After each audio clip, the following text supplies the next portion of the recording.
Once you're at the end game of Granblue Fantasy Relink, there's not a ton of ways to actually improve your damage. However, when the Lucilius patch released, a new way to improve your damage was added to the game in the form of these sigils that are incredibly difficult to actually obtain. However, with that said, if you find a coordinated group of people and you're able to consistently farm these, you'll be able to kit out your character in probably a few days. It'll probably take a few days. But with that said, there's been a ton of misinformation going around about the sigils, which ones to pick, and whether or not they're actually an upgrade. So today I'm going to be going over everything you need to know about the sigils and when you would actually want to use them, farm for them, and apply them to your characters. My name is Brax Alter, and let's talk about the new sigils. Now, some of you may remember that I've already made a video on the new sigils, giving my initial impressions on them, talking about which ones are very good. However, after getting to play some more, farming Lucilius some more, things really came to light for a lot of people on how difficult these are to actually get. After all, they take Tears of the Apocalypse, and Tears of the Apocalypse do not have a very high drop rate. I believe the drop rate is pretty dang low, and actually I'll have a link to the exact drop rates if you guys want to take a look at them yourselves.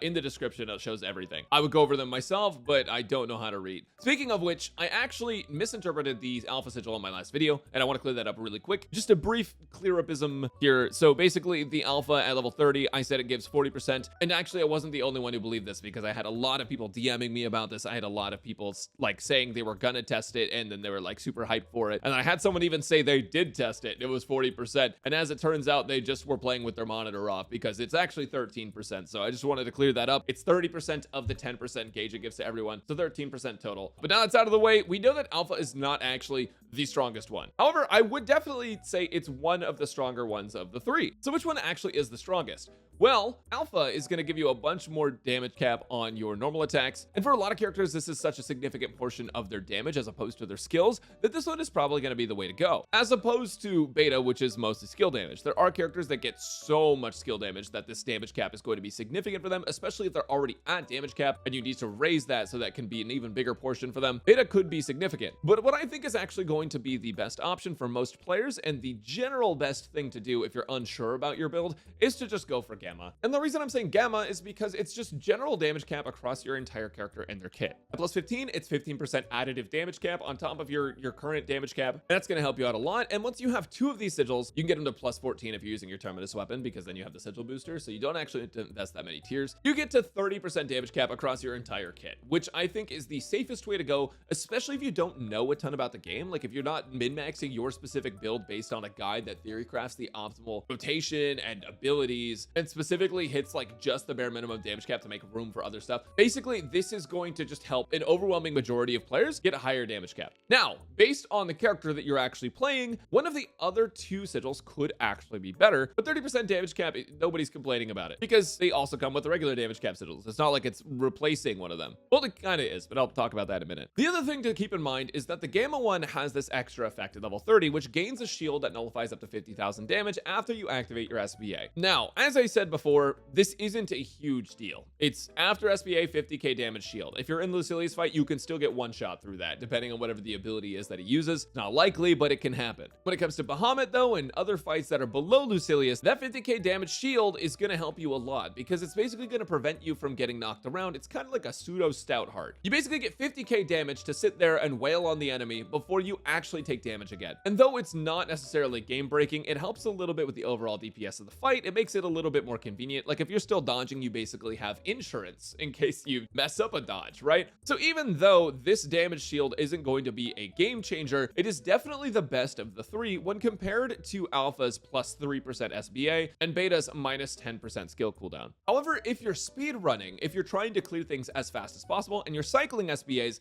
that's when Alpha comes in really clutch because you'll probably be using 1 to 2 SBAs per fight depending on the fight that you're actually in, and if you're in Lucilius, maybe even 3. If let's say everyone has double Alpha on your team, that's 39% SBA to the 4th person as opposed to 30%, which could be the difference between them being able to get a full burst if they wanted to, or even just chaining it for speedruns. SBA cycling, I have a feeling, is going to become sort of the meta when it comes to farming in this game. It kind of already is, but it's going to become more and more powerful over time as we get more tools to deal with it. They may have nerfed Fairy, but they added in more resources and ways for us to actually build SBA fast. And that's when I think double Alpha is going to come in clutch. Now, honestly, there are characters that are probably not going to use 4 of these sigils. And if you're really struggling to get a bunch of Tears of the Apocalypse, you have to be careful which ones you actually pick up to make sure that you're not wasting all those tears that you're farming for. For the general player base and for most characters, Gamma is going to be a safe pickup because that shield thing is just like a nice quality of life, but the general damage cap is going to be best. It may be lower than Alpha and Beta's gains, and when we come to actually min-max a bunch of characters and things are all theory crafted, sure, some characters might use Alpha, some characters might use Beta better, but Gamma has no downsides. The downside of Alpha is that you don't get skill damage cap. The downside of Beta is that you don't get normal damage cap. Gamma, it's less overall damage cap, but it still gains overall. The other thing to think about is that for AI, these sigils are amazing. Granted, the effect of Gamma is kind of useless on AI because the 50k damage shield doesn't really matter when enemies are not hitting the characters in the first place. But specifically because your AI don't actually need support sigils, you can still build them for max damage. You can still give them supplementary damage, 3 of those, and give them the damage caps, and they're just going to be jacked out of their mind. It's going to make farming way easier. It's going to make AFKing way easier. And overall, if nothing else, these sigils are amazing for your AI characters. But I believe Gamma is going to be a general game for most characters, and it's definitely the one worth picking up. Now, other people have even asked, like, is it worth farming these at all? In my opinion, yes. Because first off, what else are you going to do over the next month while we wait for the 2 new characters? And 2, there are gains on every single character. Right now, my Lancelot is built specifically to fight Lucilius, and I have a bunch of defensive sigils, potion hoarder, auto revive, things like that to make sure that I don't actually just die and flop. However, after fighting Lucilius a ton and getting better at the fight and learning some of the attacks and the movesets, it's become easier for me to not take damage, so I debatably don't need this Garrison and Steel Nerves anymore. Not that they were doing a ton for me anyways. And since I have Flight over Fight, like, I'm just not really taking a lot of damage in general. Aegis is basically insurance. So I can get rid of these 2 Steel Nerves and Garrison for, let's say, 2 Alpha Sigils or 2 Gamma Sigils. Increase my overall damage cap for Lancelot, and then my supplementary damage is also doing more damage because my damage cap has been raised. So supplementary damage even gets more value out of this. And you know, Lancelot is a character that hits damage cap so easily that in his case, I might not even need Tyranny because combo booster and stamina are generally enough to hit damage cap as is. And since the damage cap is so low, when I raise it up with Gamma, I might just have an empty slot for Tyranny, but that I can fill with one of the support sigils that I am now missing. For some characters, these sigils are actually going to be a game changer for those characters because it's going to raise their cap, and because of the character that they are, depending on how low their cap was to begin with, or whether or not maybe they had a higher cap that was a little bit harder to meet, but you can now specialize in either skill damage or normal attack damage, the sigils are pretty game changing. If you don't have them, I don't foresee there being a problem. I don't think it's going to get to the point where they're going to release a new boss and that boss is going to require you to have maxed out Lucilius sigils to meet the DPS check. Lucilius's DPS check isn't even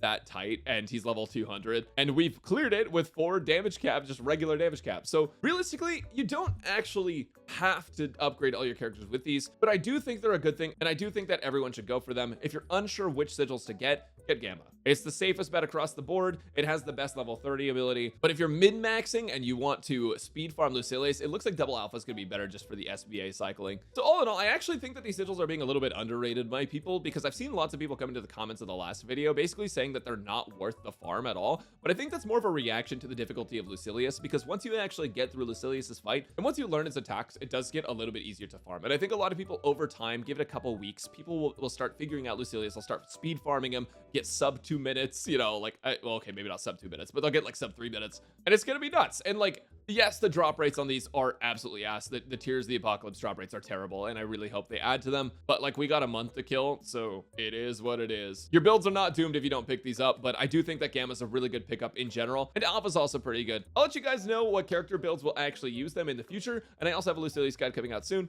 Stay tuned for that. Thanks for watching, guys. I'll catch you next time.